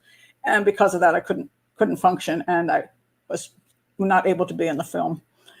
So I lost my chance to go to Korea, and that was really sad for me. I was like, oh man, that so sucks. And so I never got to go. And then I broke up with my boyfriend eventually. And and some other girl got to play my part, some other blonde. And I was told by the son of June Rhee that was a terrible movie, and it's the only one I ever made. But I still would have liked to go to Korea. But do I have it here? Is that it? No, that's Japan. Oh, this is Korea. But the profiler was done. Korea. Koreans really like this book, and in the beginning of the book, which of course I can't read, I did an introduction, and I told my whole story about my Korean boyfriend and Taekwondo and Junri, and how I always wanted to go to Korea, and I didn't get the opportunity. So I've had a lot of nice comments from Koreans about this book and my introduction. So. Because my boyfriend had this cutest story. He said that in our last life, he was a bird and I was a beautiful fish. And as he flew above me, he looked down into the water and he saw this beautiful fish and he wanted to marry her. But he was a bird and she was a fish. So we waited to our next lives, and then we met in America. And that's why he came to America. That's sweet. But anyway, we broke up. It lasted a year, and that was that. So, yeah, that would have been so much fun. I still want to get to Korea one day. One day, I would like to get to Korea. But I have bad luck with those countries, because I was also supposed to go to Japan, because after I wrote the profiler, wrong side. It also came out in Japanese. And Japan, when the book came out, they were going to fly me to Japan. I was going to stay there. I was going to do a whole media tour in Japan. And I was so excited because it's expensive to go to Japan. I'm like, this is a deal. And then there was a tsunami, and it like wiped out the paper mills or something, and they all went to hell because they were having trouble printing the book. So there went Korea, and there went Japan. What can I say? North Korea would take me in a heartbeat. Yeah, I think I'll skip that one. Who hasn't Pat dated? No, that's kind of funny. I've had very few dates in my life. I don't date much. I had that boyfriend. I had the next boyfriend. And then my husband. That's pretty much it. I don't date much. I'm not really good at dating. Okay, so let's see. I got a few more minutes, and then I'm taking my granddaughter to sushi, because she requested that, and soccer. I have to take her to soccer practice, but we have to get sushi first. But so I talked about that guy. There are two missing women. I wanted to mention them because these were both kind of interesting cases where, we always assume when a woman goes missing that she was murdered. And in these two cases, one was in, let's see, the first one is in Florida. This is, and listen to what they say, though. Her name is Arielle Vades, 21 years old. She went running and didn't come back. You find it? Okay, so they were searching and searching for him. So let me tell you when it happened. It says here, let's see the beginning of the story. Sorry, they sometimes tell you the end part, and then you want to get to the beginning part. She was missing for 5 days. She went out for a run, and she was into marathon running. She went out for a run, and then she vanished, and it took them 5 days to find her.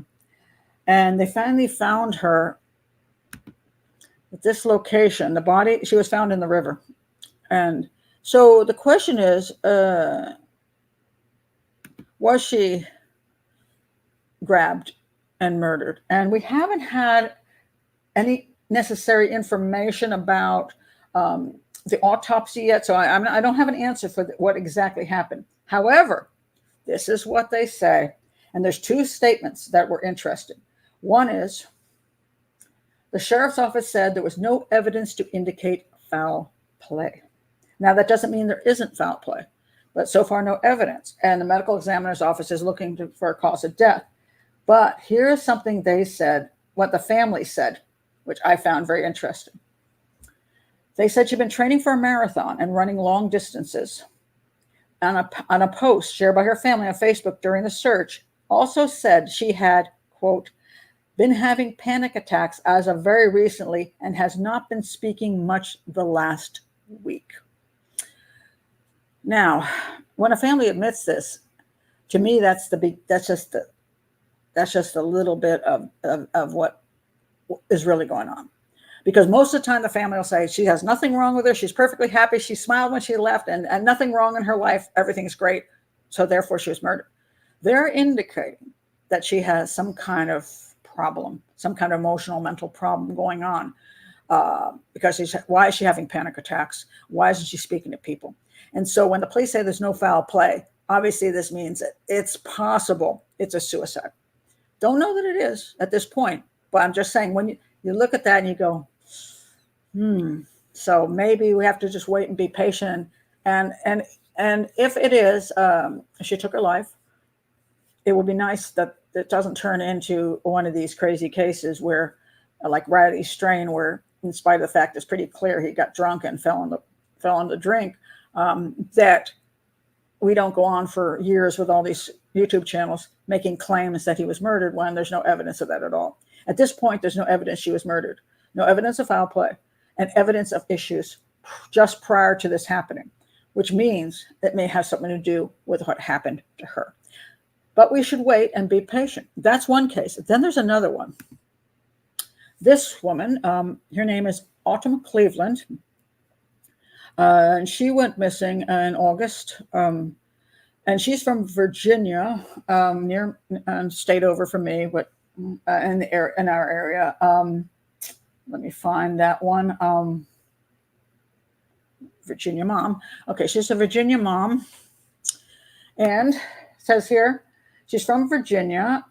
Here they said, let's see what happens here. She was reported missing, and then she was found dead in a town in southern Maine. 23-year-old Autumn Cleveland of Newport News. Okay, she's not near me. She's about 3 hours south. Was found dead shortly before 3:30 p.m. on Monday. And this gets interesting. Inside a vehicle. Now, usually people found dead inside their own vehicles. They can be homicide, but a lot of times it is not. Homicides, usually that person ends up dead in a field or whatever. The car is found abandoned. Usually if they're found dead in the car, especially in the driver's seat, less likely to be homicide. Although somebody could have been in the back seat and had a knife to the throat and went like that. They could have tried to carjack her and shot her. So all these things are possible. So we can keep it open. But then let's see what it says here.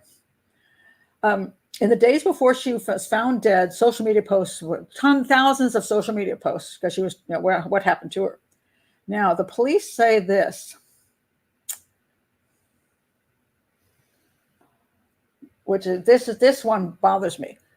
The no foul play I'm much more comfortable with than this claim. The Maine State Police Major Crimes Unit South continues to investigate Cleveland's death, pending an autopsy, to determine the cause and manner of her death.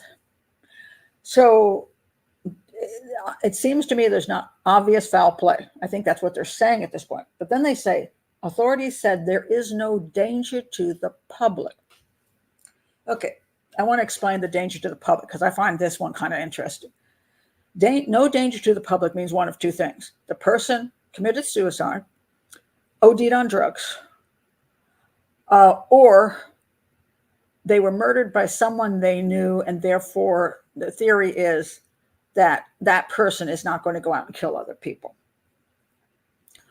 The first two I don't have a problem with because whether it was accidental, if it was our accidental death, took their own life, natural death even, just had a heart attack and killed over. All of those things, obviously, there's no danger to the public. But the other one where they think they know who did it, therefore, they're going to say that. I was very pissed off in the Anderson Cotter case, which was, if you haven't seen it yet, watch my Anderson Cotter videos. She was murdered in Arlington, Virginia, and I worked on that case not with the police department, but for the son had brought me in, and she was strangled and found in her closet. And what the police did at that time, I thought was very egregious. They determined that the fiance who lived with her killed her. And they put out to the public, what's the word? Oh yeah, no danger to the public, the phrase, no danger to the public. So they were obviously saying she was killed by the fiance and because he became angry with her. And therefore the public didn't have to worry about a serial killer running around. Well, in fact, they did have to worry about that because she was killed by a serial killer. And later on, he raped, strangled, and attempted to murder a 13-year-old girl. And she only survived by mere luck. He's in prison for life now for that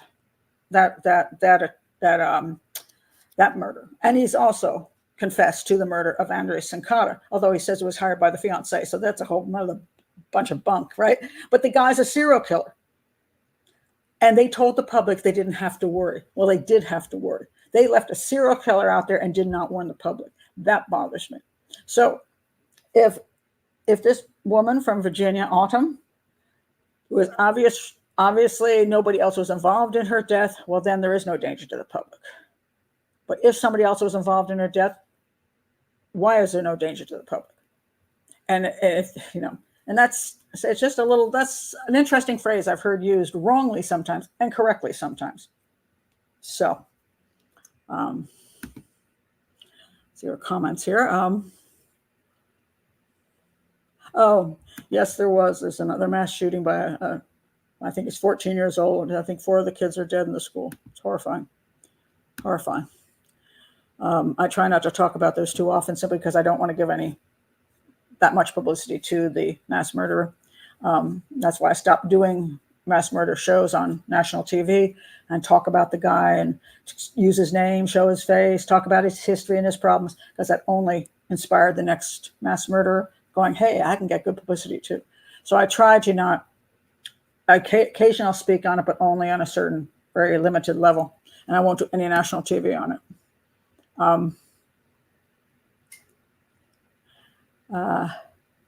Let's see, do I have anything else left I want to do before I have to go get my granddaughter in 20 minutes? Let's see. I just want to make sure I'm missing something I really like. Okay, I did that one. Oh, the 1,000-pound sister. I got to mention her. I don't watch stupid reality shows, but apparently she and her sister are really obese, and they're on that 1,000-pound show. And I don't know I assume it's 1,000 pounds together, but I don't know. I don't watch it. Anyway, she went to, she got arrested because she went to one of those drive-through animal parks and got bit by a camel. I guess you had your window down, eh? And you annoyed the camel and he stuck his head in. So anyway, so she got bit by a camel and they took her away on a stretcher. But when they went to take her away and they went to her car, there was marijuana smoke in there and also mushrooms. I guess shrooms were in there, and they arrested her for drug possession and child endangerment. So I guess the kids were in there. Everybody was in the car. I guess she was smoking weed or something, doing shrooms and going, oh, look at the camel. And so anyway, she got arrested and she got a bandage on her arm, and she had to have a tourniquet because she got bit by the old camel there. But they were overtaken by suspicious odors from the guest vehicle. Well, that's also, you can't do that to the camel either. Maybe that camel just got quickly high. So anyway, how much of the charges are going to hold up is really questionable, but she's a winner. Her sister's a winner. I think her sister's got arrested too for something. I don't know. But personally, I would not be liking. No interest in knowing them or knowing of them, except for the camel bite was funny. So that made me laugh. So dang, I'm hungry now. I got the munchies.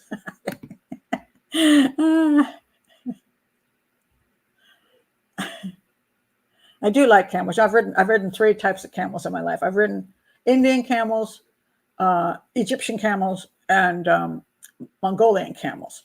And in the Indian camels, that was the hardest ride I ever took. I don't know what about their humps were just really uncomfortable. My God, maybe it's a hardness of the soil or something. But I found it was very comfortable. The Egyptian camel was fine, but we were going through sand, so maybe it's just very smooth.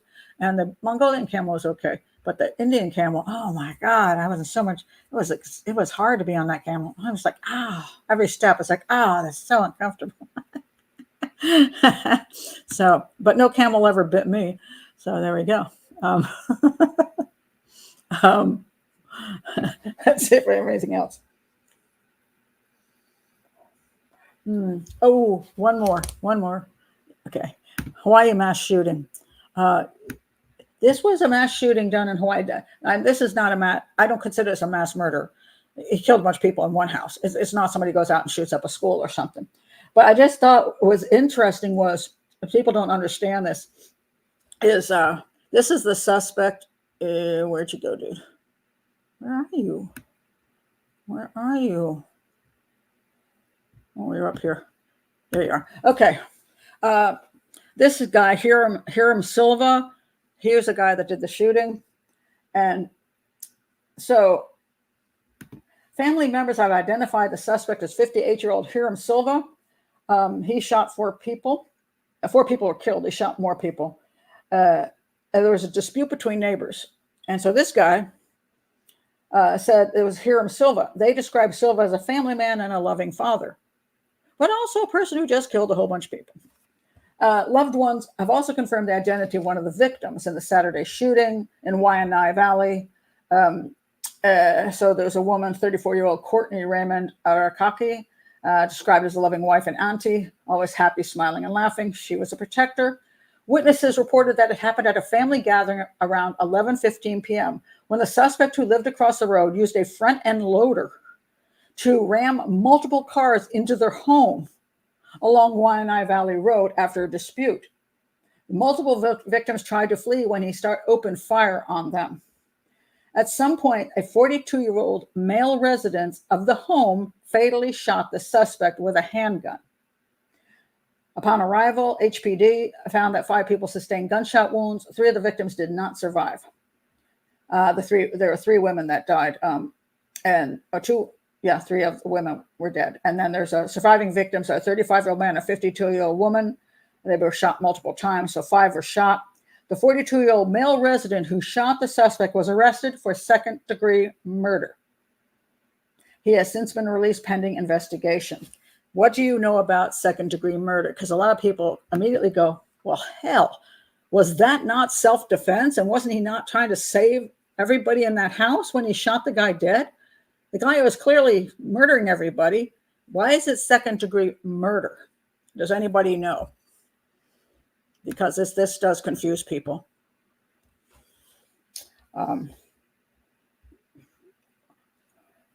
Anybody got thoughts there? Second-degree murder.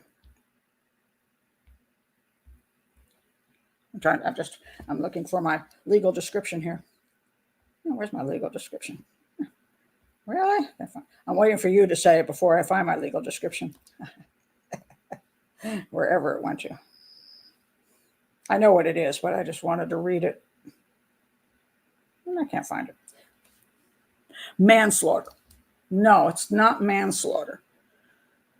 Manslaughter is a different thing. And that's why I wanted to find the legitimate. So we think of that as manslaughter, but it's not. Okay, let me go back to I'll go back and find it here. Woman slaughter. No way. Yeah, there were women slaughtered. That is for sure. Okay, I'm going to put up versus manslaughter. Okay. This is the difference. All right. And no premeditation. Yes, that is. No, that's not. Well, yes and no. Okay, first degree murder is premeditated murder. You plan to kill somebody, you kill them. Okay, that's correct. However, why isn't it manslaughter? Why isn't self-defense? What the heck? Why isn't it labeled that? Well, at least in the United States. Okay, the act of voluntary manslaughter occurs when a reasonable person becomes emotionally disturbed or is perceived as being motivated by passion or impulse. So sometimes manslaughter, I think, it all depends. I think sometimes drunk driving comes under that. Things where somebody loses it for whatever reasons, but it's not premeditated, but their emotions take over. No. He was definitely in self. Oh, no. He was totally in danger. There's no question he was in danger. The guy was shooting everybody. Here is what second degree murder means. They understand the consequences of their actions and kill someone without premeditation. He did not plan to kill anybody at that point in time. But when a guy came in shooting, he knew the consequences of his actions. He took that gun, pointed it at that guy, and shot to kill. So that's why it's second degree murder. Now, they have to determine after that whether it was self-defense. If it is believed to be self-defense, then they drop the charges, or to go to court and has to prove it was self-defense. What's the famous saying? You'd rather be carried by six. Wait a minute. How does it go? I always forget that thing. Carried by six, then buried by eight. I never can remember that damn saying. What is it? Anybody got it? Yeah. Okay. There you go. That's a good one. You didn't mean it like you were careless driving and hit somebody. You didn't intend to do it, but because you were careless, you did do it. Better to be. I got to look this one up. Better to be carried by six. Okay, it is better to be carried by six. Oh, no, this is the way it goes. I got it backwards. It's better to be tried by 12 than carried by 6. That's the way. It's better to be tried by 12, a jury, than carried by 6 because you're dead.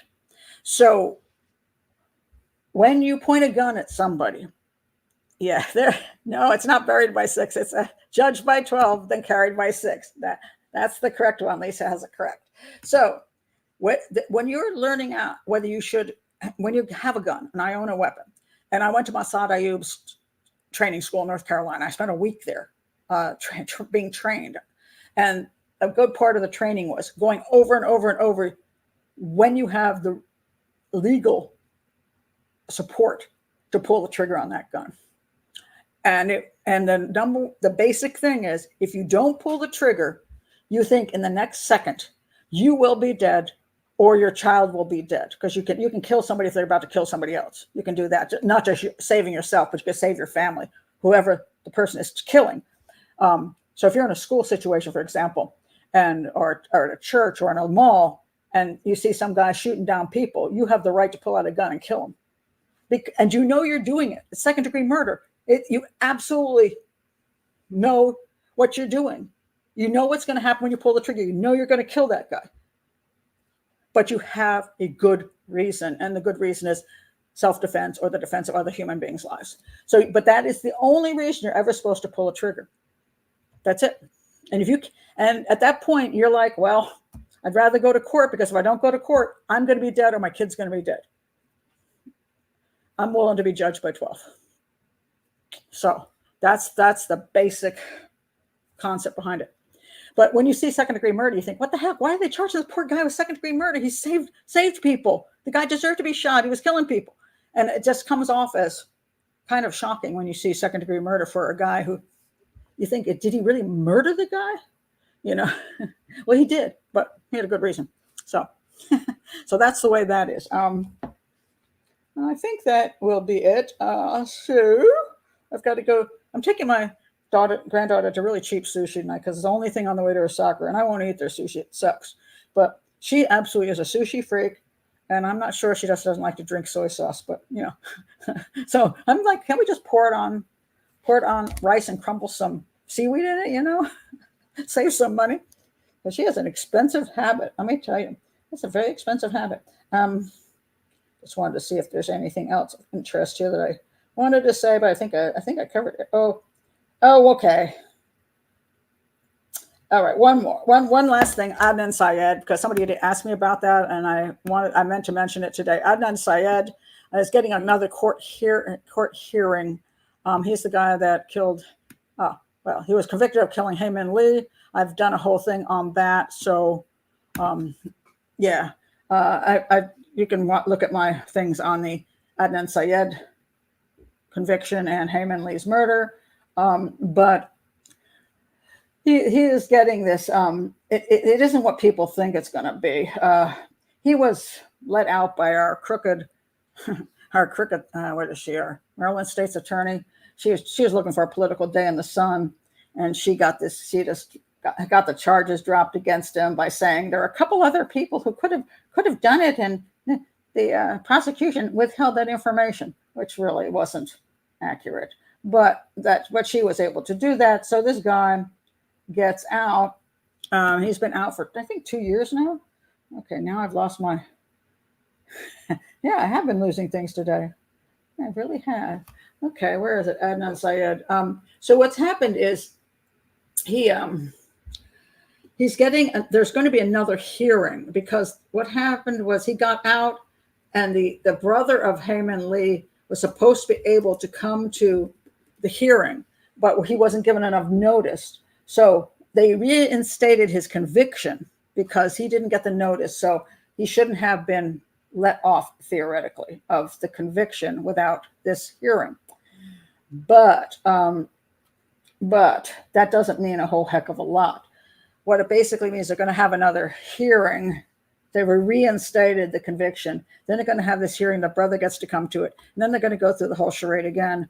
And then they'll probably just say, okay, well, we still believe that's what we should do, and we'll let him go. So he was cleared of all charges in 2022 after prosecutors. Now, this is what I've been talking about this before. You have prosecutors prosecute the case. The jury finds him guilty. He goes to prison for 20 years, and then you get these new prosecutors who are tied up to politics. And there are some new prosecutors out there who are, what we want to say, they're trying to change the way they do prosecutions and it's very political, very, very political. And so these new prosecutors decided that he'd been wrongfully convicted of strangling and killing his girlfriend.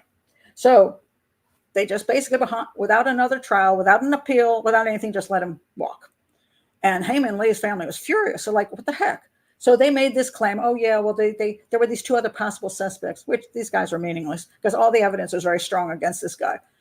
And they just let the guy walk. And the podcast Serial was the thing that started this all up. People became fascinated with the case, and the prosecutors eventually saw that this would be these new prosecutors, I say, who were, there's actually a term for them, and I'm blanking on the name of them. There's a name for them. They're trying to not just prosecute cases of guilty people, they're trying to change the whole system. I'm blanking on that. If anybody remembers that name, it goes with this type of prosecutorial stuff. What is it? New type of, I'm going to put this in now. Yeah, it slipped my mind. There's actually a term for them. And they become, in the Anderson Cotta case, the reason that prosecutor was a progressive prosecutor. I think they call them progressive prosecutors. She wanted to make a name for herself and show, I guess, evenness, because I don't know, the killer was black, the serial killer was black, Bobby Joe Leonard, and the fiance was white, so we're going to equal it out or something racially. I don't even understand the whole concept behind it. But so instead of just looking at the case, it become political issues. So they decide. So he's cleared of all charges based on absolute bull. And the woman who's behind it all, she's up on charges of her own and found guilty. But So March 2023, an appeals court did reinstate his conviction after finding the lower court failed to give young Lee, Ms. Lee's brother, sufficient notice of the hearing that freed Syed. So in a 4-3 opinion, they upheld the decision, saying they had worked an injustice by not giving young Lee reasonable notice of the hearing. Now, basically, probably nothing's they're going to have another hearing, and then they're going to just let him stay free. They're going to just let him go again. That's my opinion. I don't think. Yeah, let's see what it says here. The two had been dating and they broke up, and then he, in my opinion, killed her. Syed's story became known to millions through NPR's Serial podcast, as well as an HBO docuseries with a lawyer, both of which cast doubts on the evidence linking Syed to Lee's death. Not my opinion. That's the thing, again, where you dig up stuff to try to make it look like there's question. And that's why it became a political football. The investigations have alleged prosecutors relied on inconsistent testimony from a classmate of Syed's, as well as unreliable cell phone tower data to place him at the scene. And the Lee family has continued to argue he's guilty and is opposed to his release. And so they didn't get notice of this hearing that he was being let go. And it's just a bunch of political nonsense is what it is. And so will he go back to prison? I don't think so. I think the politicians have already made their play and they're going to stick with it. But now they're going to have the brother come in and say his sad tale, and then that'll be it. He'll be freed. Yeah. Prosecutorial reform. I think it's called progressive prosecutors. I think that's the name, and I'm trying to remember what it is. But as a whole, that really bothers me because the concept is that hold on a second. The concept is some reform to the system, but I just have issues with progressive prosecution. Yeah, here we go. I'm right about that, at least. The term progressive prosecutor is a broad generalization that is used to encompass people campaigning for positions as elected prosecutors using a reform-based agenda. It's a whole movement. And it's a movement that is very, shall we say, they want to reduce a lot of the sentencings, reduce the concern about certain people being, they feel that unfairly prosecuted over other groups of people. They say there's a lot of racial components in this. And it's concerning to me because I think as a prosecutor, you're just supposed to look at the damn case. You're not supposed to be there as pushing a political platform, but that's what they're doing. And so we see a lot of this happening now where prosecutors simply overturn cases behind closed doors and say, we're going to let that person go free because whatever, it's popular in the public because they've been watching YouTube or Netflix and they let them go. And everybody's like, oh, what a wonderful prosecutor. So they got this, it's a really kind of creepy thing that's happening. So we're tossing the appeal system out and allowing this to be overturned behind closed doors. So interesting stuff. Yeah, he did 20 years. Well, he killed a woman. He needs to do the rest of his damn life. She doesn't have a life. I'm sorry. She's not doing 20 years. She was dead at 20 years or whatever young age she was. I think it's a high school student. She didn't get any life. She doesn't get any freedom, any life. So I'm sorry. I just don't have a lot of sympathy for him. I think 20 years is perfectly nice. Thank you, Stefanka. Hopefully everyone with a brain agrees to leave Stephen Avery where he is.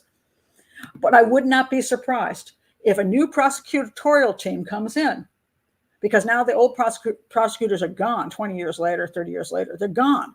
They can't object. You get the new team in and they go, we can make a splash. And they'll come in and say, we see some reasons that we should let Stephen Avery go. And there will be people cheering. And then Stephen Avery will get a Netflix show called Life After Making a Murderer, And the victim, to her, she don't matter. Again, she doesn't have a life because she was murdered. So, yeah. I'd be good on a parole panel. I'm pretty lethal. Yeah, I mean, there are times when I think the person deserves parole, but I'm also but that's again the problem when you have parole panels is, do you got people on the parole panel who understand psychopathy? Same thing with the jury. Jury is the same issue. Do they understand psychopathy? Do they understand true human behavior? Do they understand all these different things? Or are they only looking at it from one little, corner, and falling for stuff they shouldn't fall for? So, but yeah, okay. I got to get out of here. It's 5 o'clock. I got to take my granddaughter to sushi. So anyway, thank you for being here. I've got 3 great ideas that were given to me by my patrons on Patreon for a show for this weekend.